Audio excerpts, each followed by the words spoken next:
sits on a plane and waits for it to land is, whether they like it or not, participating in something that sounds like a sex act? Now, if you're sitting on a plane minding your own business, literally doing nothing, you might have somebody come up to you and ask if you enjoy raw dogging. Welcome to today's episode of F***ed Off About Nothing. And in the first installment of today's episode, we're taking that quite literally. You know, it's probably not a bad idea to keep that as an actual series. So, why is Matt upset about raw dogging? As far as I know, it's just sex without a condom. But luckily, Matt's brought it to my attention, it has an alternate meaning. And Matt's annoyed that it's trendy. Well, you know, I'm not completely out of the loop on the slang used by our youth today, but I am usually about 5 or 6 years behind, which I guess means I'm completely out of the loop. Anyway, the point is that I had something else in mind entirely when I heard about the new viral TikTok trend that involves people, quote, raw dogging on airplanes. GQ had this headline yesterday: why men are raw dogging flights.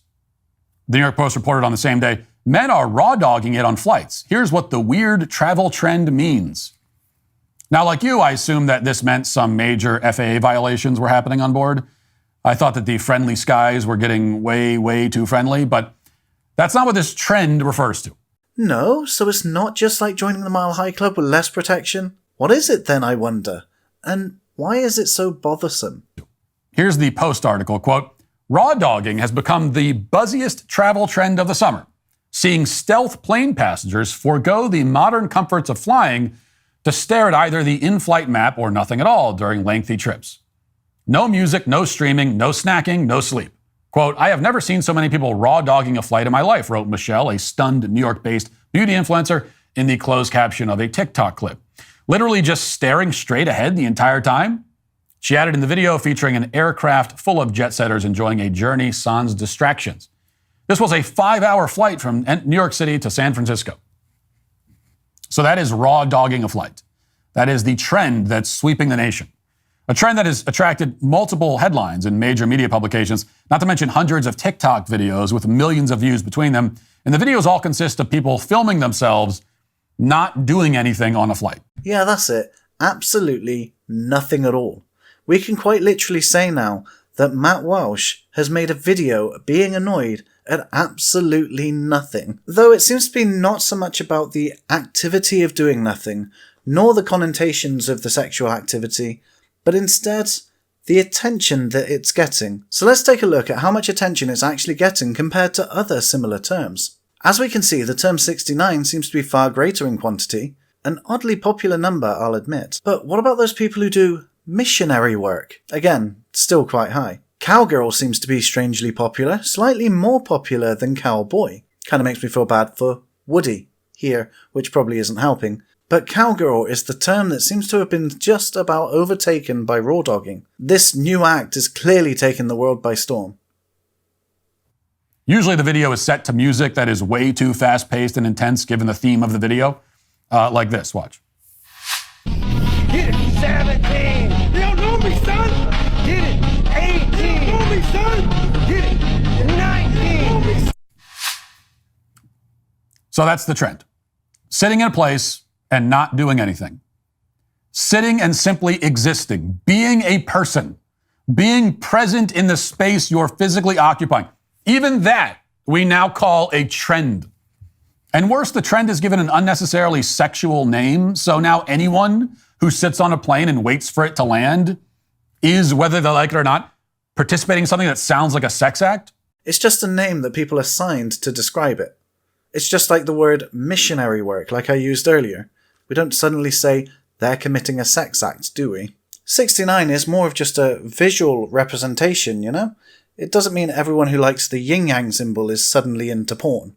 Though I suppose it could explain why Shifu always called Uguay master. I need your help, Master. Master, you can't leave me. Master. Now, if you're sitting on a plane minding your own business, literally doing nothing, you might have somebody come up to you and ask if you enjoy raw dogging. Like, that's a thing that might happen. And then you might say yes because you thought they were referring to this, when really they might have meant the other thing, and now you're accidentally in the middle of an inappropriate conversation you didn't mean to have. It could also go the other way. I mean, like, what was it we were just talking about? Oh yeah. Missionary? Meh, what about doggy?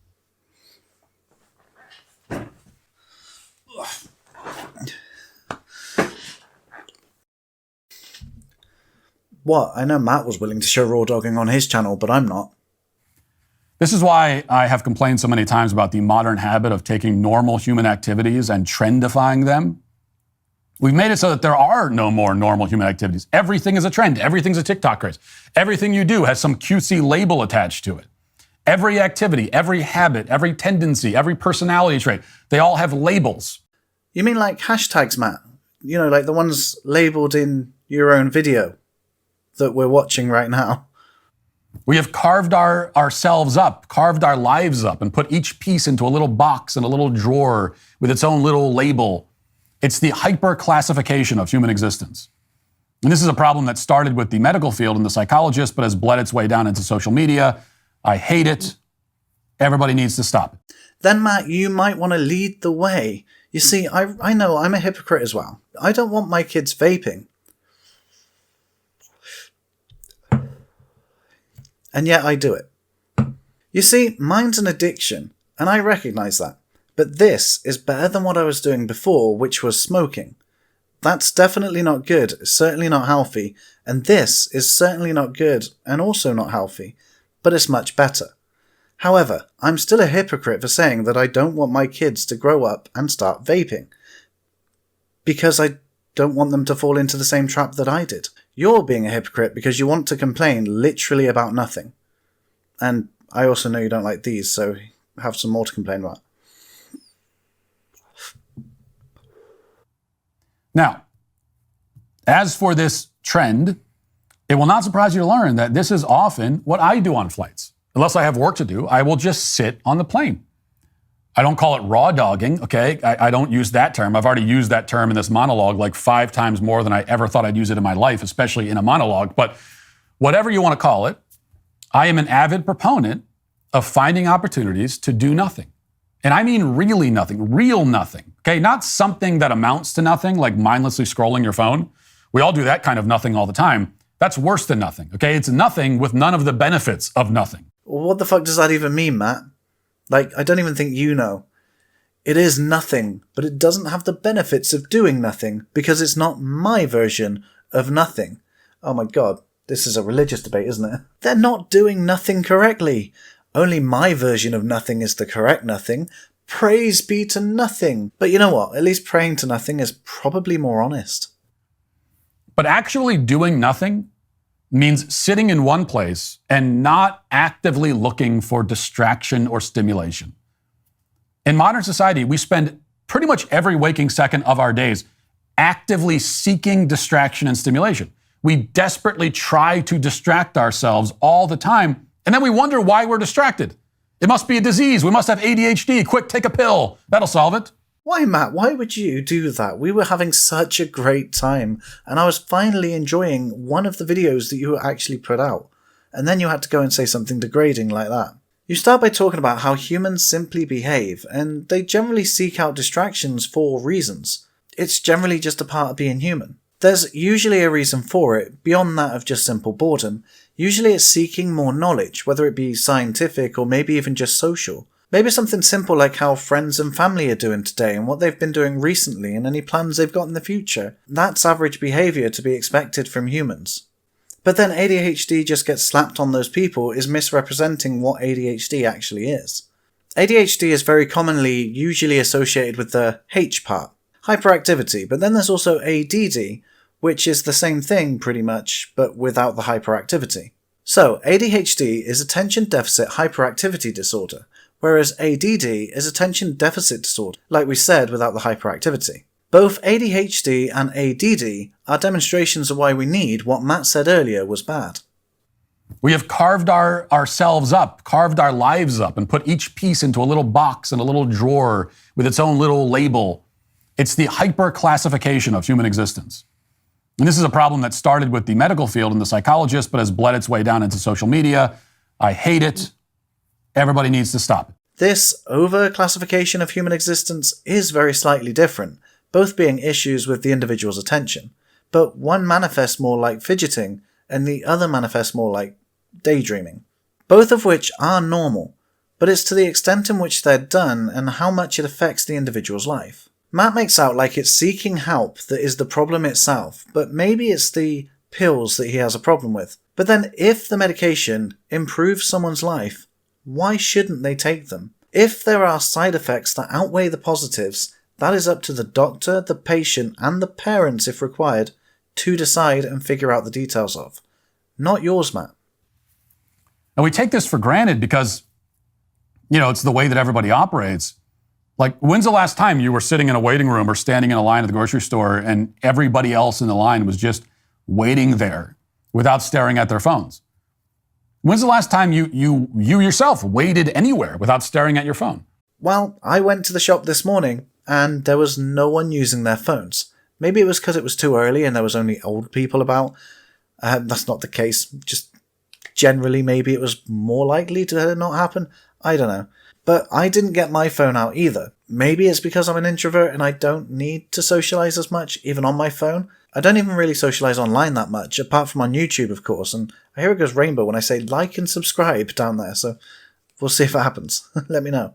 I enjoy experiencing reality as well sometimes. Just the experience of doing nothing is amazing, but I think that's more to do with me being a parent. And it's quite rare to get the chance to just do so. And sometimes doing nothing is a great thing to do. So I kind of get what he's saying for like the first time ever, because occasionally I see people going down the streets with their phones. The only difference is I don't see a problem with that.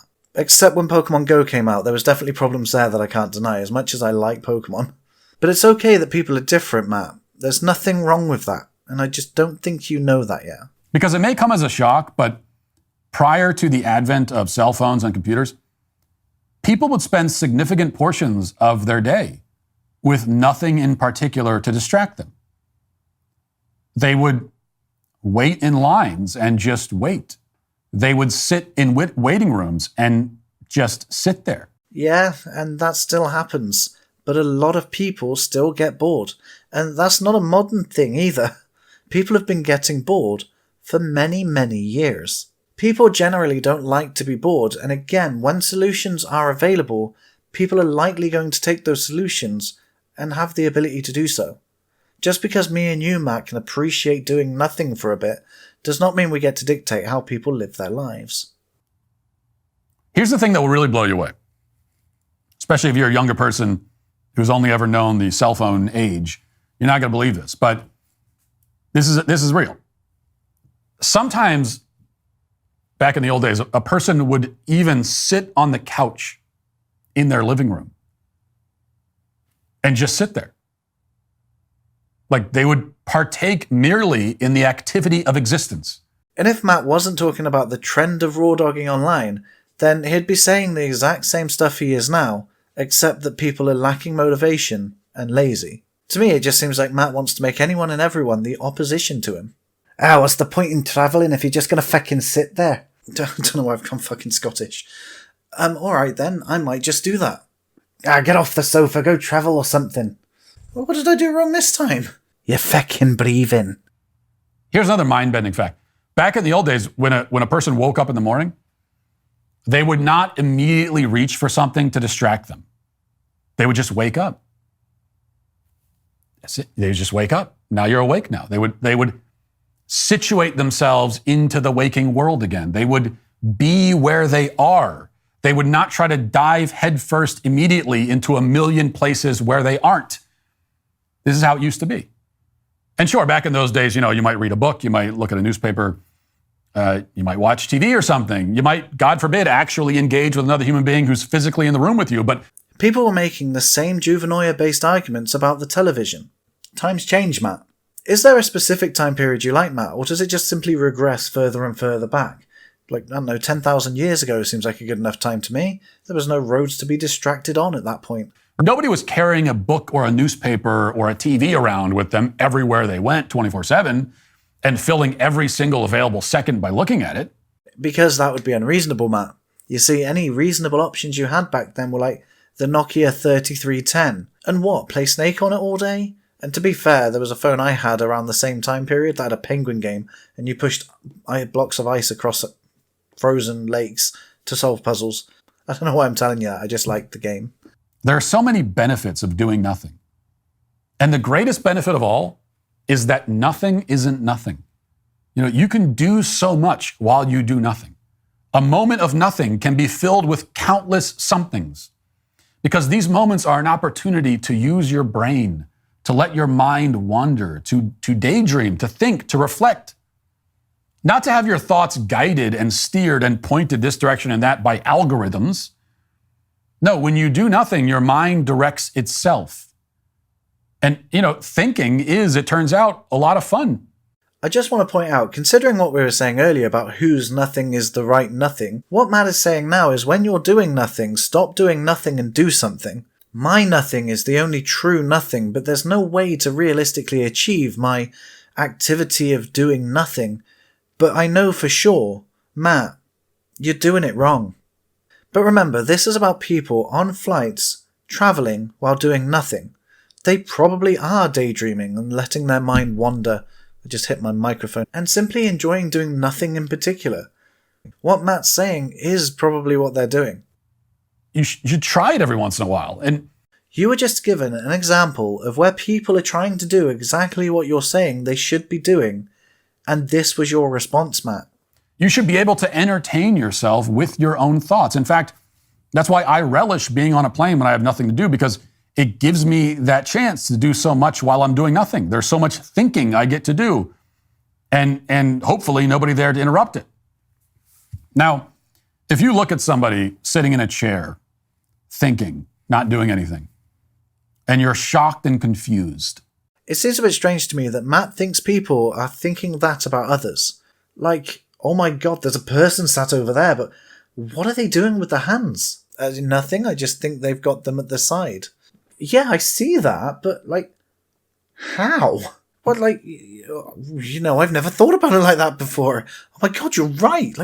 How the I unironically have had that conversation, or a similar one, with my wife about the kids, and it wasn't because of screens or anything. They had just gotten so knackered after soft play that they just didn't have the energy to do anything.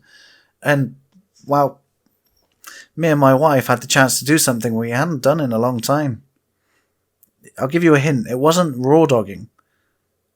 It was nothing.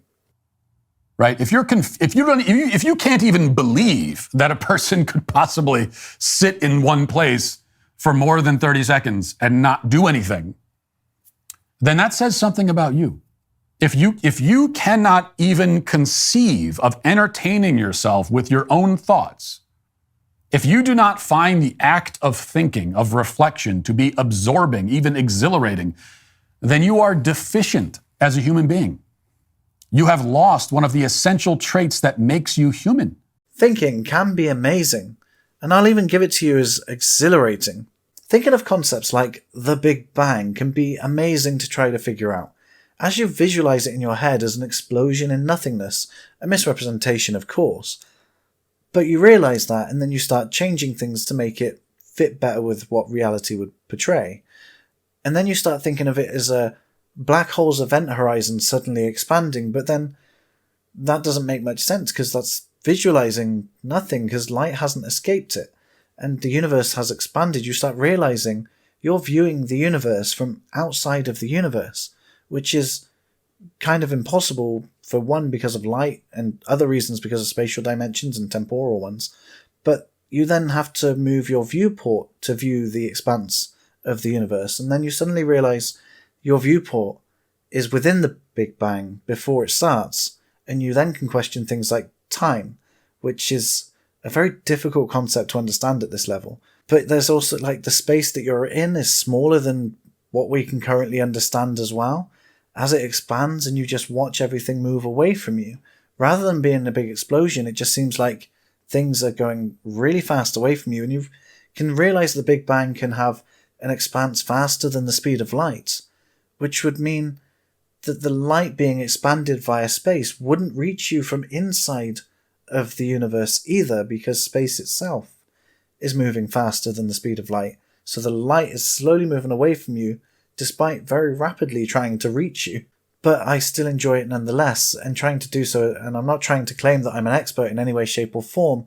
By far, I'm just a layman, I guess, but trying to think about these things are just enjoyable to me. I could go on, but the point is there. The information doesn't just come from nothing. It doesn't just come from simply thinking about it. It's external information that I'm lucky enough to be able to enjoy as a human being in the modern day. And the majority of that information comes from books and screens. You have allowed this digital age of distraction to eat that part of you, consume it, so that there's nothing left. You know, the internet has made it so that people are incapable of doing things. But even worse, it's made it so that people are incapable of not doing things. They can't even do nothing successfully. And those people are really missing out, I have to say. And that is why those who never raw dog in life, and also those who use the phrase raw dog, except for me just now, are all today canceled. That's right, anyone who has kids via typical means has now been cancelled by Matt Walsh, which is a really strange thing for a practicing Catholic to say. Condoms are bad. No condoms are bad. Doing nothing is bad. Not doing nothing is bad. As far as I can see, Matt doesn't seem to care about what he actually says. His intentions are purely to annoy people and rile people up against others. He seems so confused on the messages he's trying to say in this video that it just seems like he's arguing with himself, quite literally. Well, he can continue arguing with himself today because that's the end of people being fucked off about nothing. Thank you for joining us for this episode. Please let me know in the comments what you think about me being actually on camera rather than using my anime guy. If you prefer the voiceovers, let me know, and I will listen and adapt in the future. Just be aware that I bulk record, so there may be a few like this first. But I do listen and read your comments, so thank you. If you're still around, remember to subscribe, and there are 2 videos on screen right now. Feel free to click on either one of them, and I'll see you there. Either in this form or anime.